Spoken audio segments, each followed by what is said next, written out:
We are recording this actually live from the center, and right in the background you can see parts of Boston. If we panned off a little bit more, you could actually see the convention center. I'm sitting today with Milt Herbert. He's the Executive Director of the Boston Convention and Marketing Center, BCMC. Phenomenal gentleman. We're doing training for his sales and operations and sales and event services teams. We're having a great time. And the reason why I wanted to get you on the show, Milt, I met you a few years ago, initially through our mutual friend and now your colleague, Judy Chang. I was so impressed by, one, your organization, two, your work ethic. Yes, you arrive at 5 a.m. every single day for the last 23 years as executive director. Your leadership style, there's so many things that are so interesting about you. That's why I wanted to get you on the podcast. So thank you for joining me. My pleasure to be here, and we'll see if all the things that you said are true. Yes, indeed. I asked you even yesterday, I said, were you ever an attorney? You said, a lot of people have asked you that question. My sense is because, from my perception, take this appropriately, you are super, super smart with so many different things. But can you tell us about your education? And then we'll get into kind of your career progression. And I want to really talk to you about leadership and the importance of customer interaction, all the things that we've been talking about with the group. So what did you study in school? Let me even go back further than that if I could. So I started off attending junior college, and I flunked out and ended up being inducted into the United States Army. I spent 15 months in combat. Well, thank you for your service. Thank you. And when I came back, I had a 1.6 GPA from when I had flunked out, and they said that there had been a forgiveness policy since I'd been gone that said that if I took a course and repeated a course, instead of them counting both courses, they only counted the most recent one. So all of a sudden my grade point average went up to 1.9, and I took a summer session course and ended up getting to a 2.06 because I had made A's in both of those classes. And then I was all of a sudden a junior in college at Florida Atlantic University, which at the time was only for juniors and seniors and graduate students. I concentrated on operations research and finance at the time. Operations research, very technical, mathematics oriented.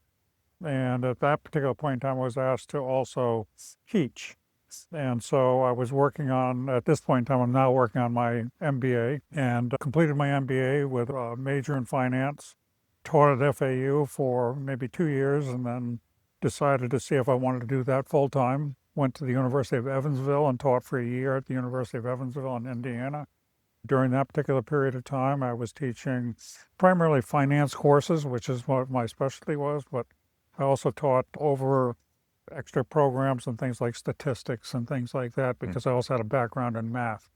From there, I went to Ohio State to join the PhD program at Ohio State. And I spent 2 years at Ohio State, completed all the coursework, and decided I didn't want to be a teacher anymore. My concentration again was finance at Ohio State with my PhD background, and I decided to go into the technology world. Okay. Now I want to pause just right there. You didn't seem to be a great student at the time with grades as such. Yet you were super smart, getting masters, getting PhDs, being a professor. At the time, do you remember? Because this goes out to a lot of different listeners, everything from executive directors to entrepreneurs to students even, and they learn from our conversations. Do you remember, were you not a good student? Why were your grades not necessarily very high when you started? Did you have other interests? Did you not focus? It's a great question, Bart. So the answer is that, if you excuse my use of the language, during that particular point in time, I was carefree, no care in the world. Girls were a major. I was a surfer. I spent a ton of time surfing off the coast of Florida, and I was pretty good at shooting stick, in other words, pool. Okay. So I'd be on my way to school, and all of a sudden the pool hall's open, and so therefore I would pull into the pool hall. And if the surf was up or down, if it was up, I had boards on my car all the time, and I went surfing. The military made all the changes in my life. You can't be in combat without seeing the world differently. And I made a decision when I was there, I was going to make something of myself. Okay. Is that where your discipline, perhaps, did you learn your discipline from the military? I did. So when I went into the service, I was a draftee at that particular point in time. I scored high enough on their military test that they said that I would actually qualify for Mensa if I wanted to file the paperwork. They gave me a choice of just saying 2 years in the service, or if I wanted to add a third year as an enlistee, if you will, then they would let me pick any school that I wanted to go to. I decided to go that particular route. And I did that because I was hoping to be able to stay out of Vietnam. Okay. And so what happened was that I selected military intelligence. I went to military intelligence school. I graduated first in my class. I then was asked to go to advanced military intelligence school, where I was actually going to school with a bunch of people, not only from the United States, but also other countries, because we were teaching other countries the intelligence phenomenon. And so I graduated second in my class in the advanced intelligence school. And then it was just rock and roll from there. From there, my head was all of a sudden screwed on straight and I moved. You had shared that you realized that you didn't want to be a professor or a teacher anymore. Is that when you made the leap into the entrepreneurial world? So when I was teaching at Ohio State came up with, this was my dream. I'm going to be a university professor. Full-time professors at Ohio State were 8 or 9 hours per semester. And then you add office hours to that. You add another 6 or 7 hours for office study for the students. And then my dream was, since I was also heavy into technology at that particular time, I started writing code long before any of this saga occurred. So I actually knew how to do programming. My idea was that I was going to be a consultant and teach at the same time. Ohio State came out with the rules that said, okay, we want you on campus for 40 hours a week, and you will be required to attend all of the sessions where we have visiting professors visiting the university in your discipline so that you could continue your learning and also help them relative to the studies that they were doing. At that particular point in time, I said, not for me. Yeah, don't want to do that. That's correct. Because you're thinking about your surf and your pool playing days. There's a rebellious side to you. It was interesting that the military was able to show you discipline and probably, I don't want to ever say squash, but temper a little bit of that wild side, because that's what it sounded like you had, Milt. And then my sense is that when you went to become a professor, you're like, okay, I still want to do this and pursue my passion, and right, and your passion, coding, entrepreneurism, doing different things. But then all of a sudden it was like, you can't really do that. So is that when you decided to start several of your own companies? Again, when I went into the technology business, that was before I started my entrepreneurial type activity, because I ended up working for a company called ADP Network Services, which was at the cutting edge of technology at that particular point in time. We were based in Ann Arbor, Michigan, and we were writing code and building solutions for customers. And I was running, at that particular point in time, I was brought in, I was running what was called a strategic business unit. I had P&L responsibility. I had sales, marketing, and development people reporting to me. And all of a sudden I realized I can really do this. And it was from that perspective that I felt like I was now jettisoning into a career that really had meaning. Of course. When you said you could really do this, was that from a leadership perspective? Was it from a technical perspective? What made you come to what is this, I guess? I can really do this. The way I describe myself today is that I describe myself as being a perpetual student. Back then, I was just a student, and I wasn't necessarily a good student in the business world, but I was smart enough to have people associated with me that were smart people who had a lot of experience, and I learned from them. I learned how to manage people. I learned that people are people and that you need to treat them as people and things like that. And so therefore, it gave me the advantage of being able to apply business strategies at the same time of being able to manage people for what people actually want to aspire to in their own lives. Sure. I think that's a really unique trait, Milt, and that's what I really appreciate about you. Mensa if you wanted to be, PhDs, professors, coding before people were even coding. That's correct. Super smart. Yet, what I have learned about you is your true care for people. your true observation of what customers need, the feeling, the relationship, the experience. To me, it's rare that you have someone that is so good at finance and at numbers and at coding and at math that can also bridge that gap of the humanality. It's not even a word, but the human elements of what you do. Did you always feel that balance like growing up? Did you know that you really could understand people and you were smart at finance and math and numbers? Did you always have those two skills? I did not. Again, it was because I had a lot of experience being able to work with people and understand what their objectives were. And it was probably somewhere as I was maturing in the business cycle that I recognized that people don't show up for work and this is not their entire life. Yes. And all of a sudden I realized that, okay, let's assume that they work 8 hours a day. The other 16 hours a day, part of it they have to rest and recover, sleep and things like that. But most of them have a family. Now, what's important? Work, family. My job is to make sure that they come to work and they do their job, but I also have to understand that this isn't their number one thing in life.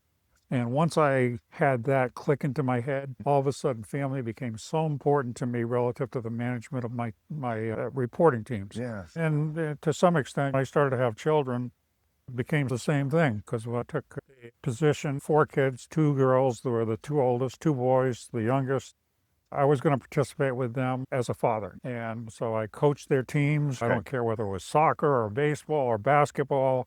I coached all these teams relative to the point in which they got so good that, okay, you're out of my league now, and I need to get some better people. Professional coach. That's right. At that point, I love that because what I also find is that people that are great leaders that are telling their team, I'll work on the holiday for you. I can stay late. As a boss, it's very rare, but the great ones do that. But I'm really pleased to hear, because I wanted to ask you that, with 4 kids and a loving wife, were you able to apply that balance? It's hard to say balance. Were you able to apply that integration? And are you able to assume and make family your number one priority? You got here, for 23 years, you have been here or at a job starting at 5 a.m. I know you like it. I know it's easier with the drive. You can get a lot of things done. But when I think about that, doesn't really represent a whole lot of integration of work and family and personal time. It sounds like growing up with your children, you were able to make sure that you had that integration, that you were there for them, So now, 23 years into the role and being the executive director of this magnificent facility in an incredible destination, do you have that integration? Are you able to do things with you and your wife and you and your grandkids and you and your children? Are you able to find the time to do that? I'd like to think so. Now that I have 4 children, I also have 4 grandchildren, Congrats. all girls. And I like to spend time with them, and I enjoy that. Just had 2 of my grandchildren over at the house for the weekend, this past weekend. So it was always good to see them. Those are the 2 that live in the Syracuse area where my son went to school. And so it's such an enjoyable thing just to see them grow up and mature and things like that and have conversations with them and understand what they're aspiring to and then try to be somewhat of a motivator and encourage them to do those same sort of things. Yes. Which is the practice that I did with my own kids. I know Terry asked you, our co-founder and my wife, before we started, have you always been that driven or have you always arrived so early? And I'm curious to know what drives you to work this hard and to be this committed. We'll get back to your entrepreneurism and entrepreneur related items here momentarily, but have you always been that driven? Since I came out of the service, I definitely was that driven. When it comes down to school, going back to the education piece, a full-time student was probably 12 hours a semester. I was averaging, when I came out of school, I was averaging 21, 22 hours per semester. So I was carrying heavy loads. I was in a hurry. I wanted to get the academic degrees and complete those things and understand all those kinds of things. When I came out of that and I started to go into the business world, especially when I had kids, we exposed all the kids to all sports and said, whatever you like, whatever you aspire to, go do it. But we're going to expose you to everything, whether it be swimming or volleyball, or you want to play lacrosse, all those kinds of things. My two girls decided that they wanted to, after going through a lot of experiments, so they decided they wanted to be tennis players. I had barely played tennis in my entire life, okay? So all of a sudden, they wanted to play with dad, okay? So playing with dad, and so I had to teach myself, and I literally taught myself, probably not well. I learned how to play tennis with my two daughters, which was just an immaculate period of time, for which I ended up training myself enough so that when my oldest girl, when she was 17 before she could beat me, and she was top 10 in New England for her age group. And my youngest, who was 15 at the time before she beat me, she was also top 10 in New England in her age group. And so when they decided to go on to college, I was still on a tennis court. And I played tennis 365 days a year. And 365 days a year, whether it be Christmas, New Year's, Thanksgiving, I was on a court. All right, so perpetual learner is what we're also Yeah. learning and our listeners are learning. You had an opportunity. I want to learn tennis so I can spend time with my daughters. Then you found that to be a passion and you continued. The overall question is, why do you think you are so driven? That's a tough question for me to answer. It's just, I think I can't say it any other way other than the fact that it's just how I'm put together. I had great parents. We were poor when I was born and we grew up. My father had to work two jobs just to be able to bring money enough for us to live in what you wouldn't believe how small a house that we lived in. And my mother used to take in sewing from the neighbors to be able to do that kind of stuff. My parents both taught me what I would call work ethics.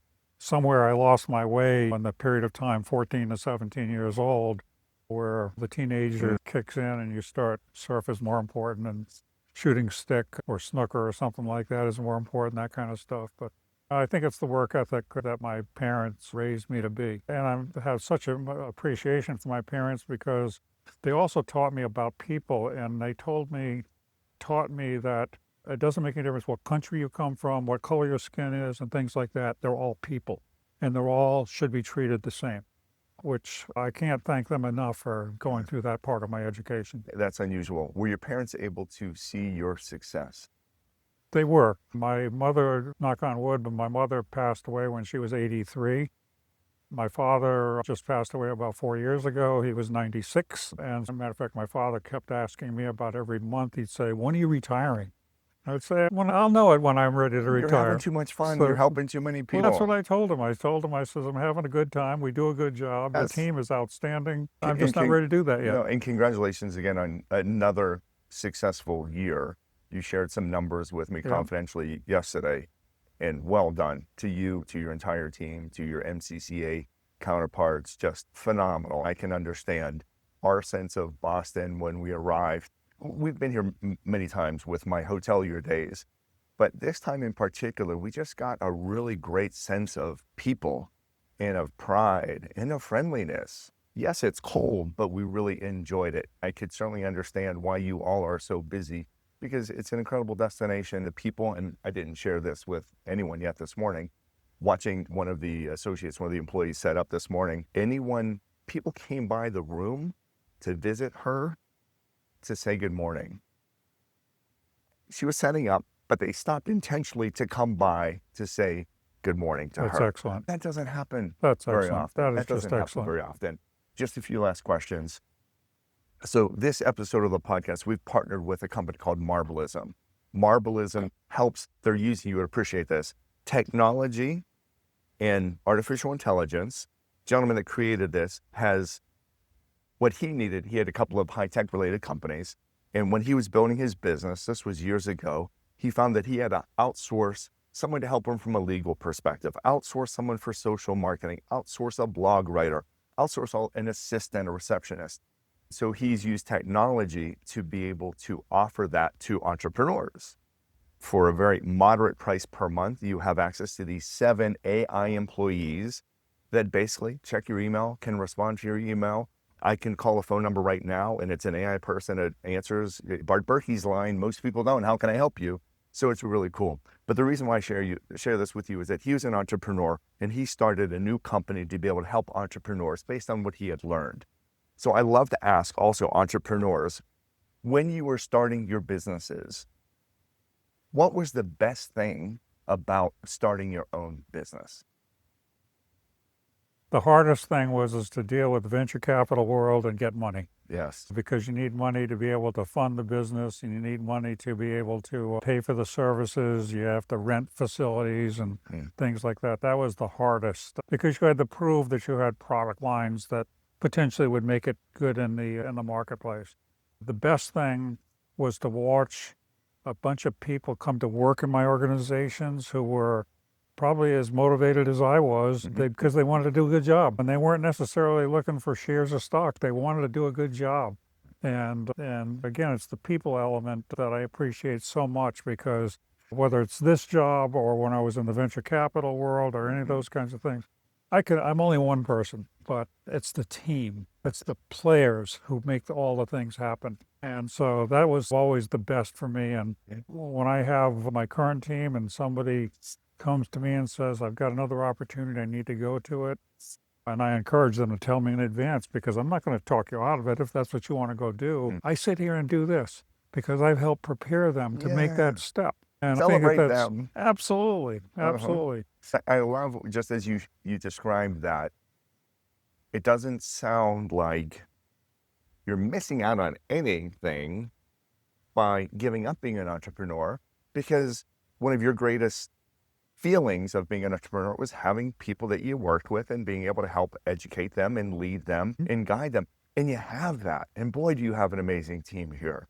So I'm thrilled to be able to hear that. Last question, Milt, I wanted to ask you was with regard to your focus on the customer and your perception of the importance of the customer. You shared some really great things yesterday, and it doesn't need to be exact, but just tell us about what your view is of the importance of a customer. Why are customers important? And customers are important, obviously, for some basic things, like they're going to be the revenue generators for you in terms of that. But customers, you have to recognize that a customer has their own job and responsibility to be successful in their own world. And I look at a customer as being, can I help facilitate that person so they're good at their job and their organization from that standpoint? I meet with customers all the time. I love it, because I'm one of these people who, when I'm in front of a customer, I don't want to talk about Boston. I don't want to talk about our organization. I ask the customer about them. I ask them about what their responsibilities are. I ask them about what's the most important things that they're trying to accomplish when they bring an event to any city from that standpoint. And when you get the information that comes out of their lips, you all of a sudden now can connect that with what we can offer them to be able to help them get to that point. Just like we spoke about yesterday with the Pulse method, it's people first, purpose always. So I'm not going to just look at your name badge, and if you're not going to be any potential for me, I'm going to look at you in the eye and say, my name is Bart. Nice to meet you, Milt. And then we can talk about how are you enjoying things. Oh, by the way, who do you work for, if I may ask? That's right. Yeah, I work for them. And there's so many similarities, my perception, so many similarities with regard to leading a team, because you're helping them, you're finding out about the people. Yesterday, you shared that you have regularly scheduled one-on-ones, and then you have regularly scheduled meetings with other people that are not your direct reports. That's right. You talk about family, and you talk about grandkids or pets or challenges or opportunities or what makes them happy. You're applying that. Your leadership style enables your team to apply that and encourage them to do that for customers. Not that difficult to understand. That is correct. Why do you think, and this goes back to the name of our company, most people don't, why do you think most people don't figure that out? That's a good question. I consider myself to be very fortunate that through my relationship with other people who might have considered a mentor, even though they probably wouldn't have thought that they were a mentor, my attitude is that you keep your mouth shut and you listen a lot. You ask questions, why'd you do that, and that kind of stuff from that standpoint. But it all parachutes down to the fact that when you're actually dealing with people, and I'll tell you a true story, when I'm interviewing people who are new potentially into the organization, I use the family You're going to come into an organization that we identify as a family. And I go through the rhetoric relative to the fact that this isn't just a business situation, this is also a family situation. Family, again, together, and also your family directly. And that resonates with people. And when they hear those words, they actually want to come to work for you. Of course. Guess what? Milt, they keep on staying with you, follow you, and stay with you. Incredible longevity on your team, including Judy Shang. I'm proud to say that at one point I was her supervisor, a leader, but this was a long time ago when I did not know what I know today, but proud that she has stayed in touch with me because she respected me as a person and hopefully as a leader.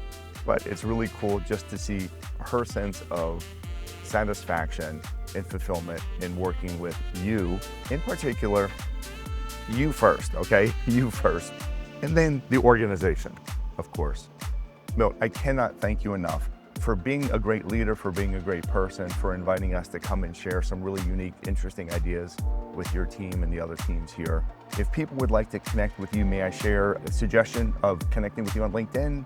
Is that a good way? I'm on LinkedIn, but I have no hesitancy. They can connect me with an email if they would like to do that. All those devices all work. So.